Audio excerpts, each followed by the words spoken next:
Just wanted to show you guys my official time-lapse tripod monopod.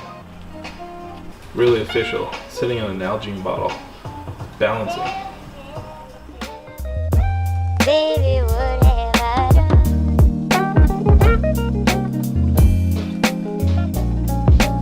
What's up, everybody? It is Thursday, the last day of the week for us at Burnt Creative. We've been experimenting with a 4-day work week, working 10 hours a day from 8 to 6 to see if that helps with our productivity. And so far, it seems to be working. So we're gonna stick to this for a little bit. Whoa, I got washed out. Today, what I wanna talk about is the simple step that I took to stop freelancing and started being an agency. So let's head to the office. Putting out my hand like high five, dude, psych. I'm just trying to say what up to a couple buddies. Smiling at the sun like I was in the Teletubbies. I want $1 million, paparazzi watching. But today I'm kicking back, feeling proper. Woo. Yo, feeling so proper, like, just. This video is for somebody that has been freelancing for a while and they're ready to step up their game and move into more of an agency space. Or maybe it's somebody that just started out freelancing and they found out that calling yourself a freelancer, the market doesn't support paying you well because they know it's just you. So to kick things off, it's going to be beneficial to define what an agency is. So an agency is a business or organization established to provide a particular service, typically one that involves organizing transactions between two other parties. The key phrase is two other parties.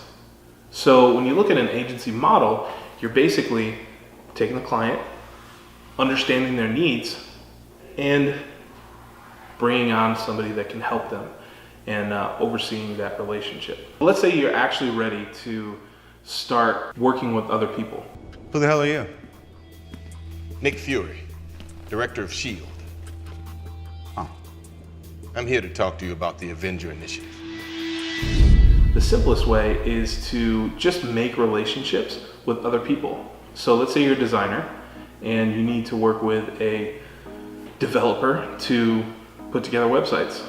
Just by making a relationship with them, the two of you can pitch projects together. Just having a relationship with a friend or somebody who's in a related service can empower you to say, hey, we are a we, even if they have a separate practice.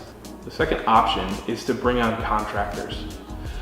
Now, contractors, it's a little bit like having these relationships with other service providers, except you're basically employing them on a part-time contract basis.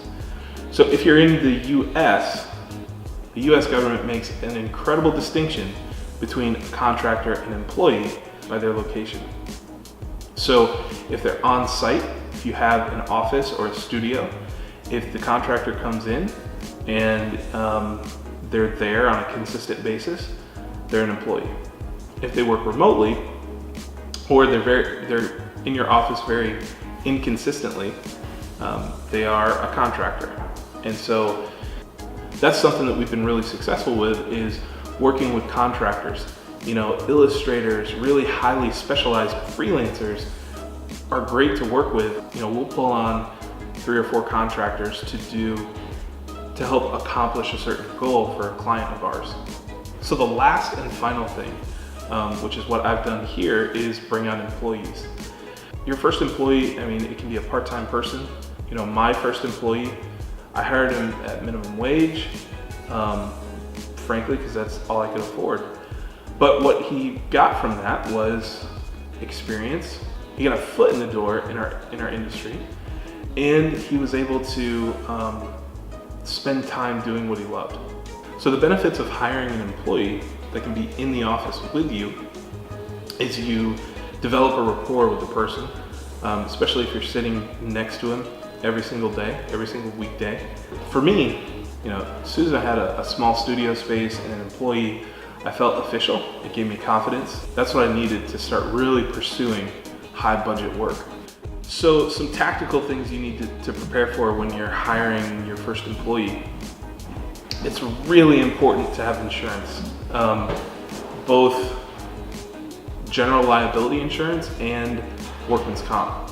Heaven forbid the chair breaks that they're sitting on and they crash to the ground and hurt themselves, you could be in a lot of financial trouble.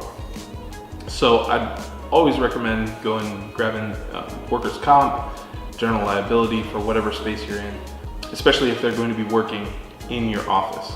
It's a must.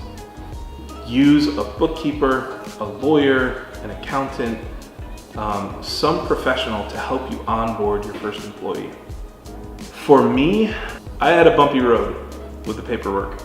It sucked. I discovered a company that can help you out. It's called Gusto, formerly Zen Payroll. They will onboard your employees, set up direct deposit, file all of the paperwork that you need to file for your state and federal stuff, collect income tax from both the employee and the company. They also offer workman's comp for select states, I think, and some other things like 401k and stuff like that. Don't let this all scare you. Just when you're ready to hire your first person, coordinate it through Gusto or hire a lawyer, an accountant, bookkeeper, an HR person. Just go through Gusto. It's really easy. Links below. So those are some tips on moving out of the freelancing space and into the agency space. If you haven't already, it would mean a lot to me to subscribe. There's going to be a button later on in this